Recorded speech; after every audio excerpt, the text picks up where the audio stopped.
오는 12월 조두순의 출소를 앞두고 우려의 목소리, 또 출소를 막아야 한다는 주장까지 나옵니다. 전자발찌를 믿을 수 있냐는 불안감이 있는데 전자발찌를 차고도 강력범죄를 다시 저지르는 재범률 실제로 높기도 합니다. 왜 실효성이 떨어지는 건지 류란 기자가 알아봤습니다.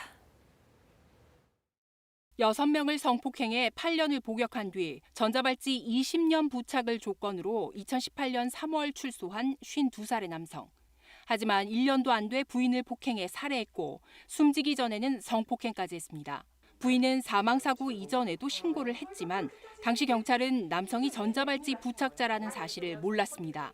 경찰이 현장에 출동을 해서 이게 심각하다라는 것을 알았긴 했겠지만 문제는 그 피의자가 전자감독 대상자라는 사실 자체를 접근을 못했던 거죠.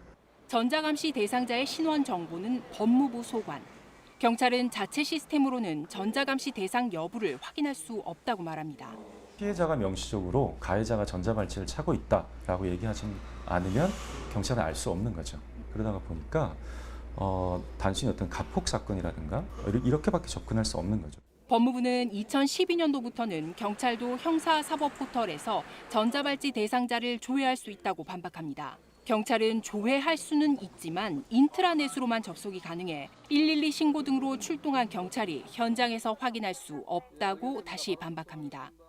2008년부터 올해 8월까지 약 12년 동안 전자발찌 부착 명령을 받은 전과자는 1,137명입니다. 흉악범죄자들 중에 1년에 1%도 채 되지 않는 사람들만 전자감독 대상자가 돼요. 그렇기 때문에 경찰들도 이미 다 알아요. 가장 고위험군이고 언제라도 인명피해를 낼 수 있는 사람들이다라는 걸 알지만 문제는 그런 정보를 수사 과정에서 쓸 수가 없다는 거죠. 법무부는 인권 침해를 우려해 보다 많은 정보 공유는 어렵다는 입장. 이러는 사이 사건이 벌어진 후에야 가해자가 전자발찌 부착자라는 게 확인되는 사건이 반복되고 있습니다. KBS 뉴스 류란입니다.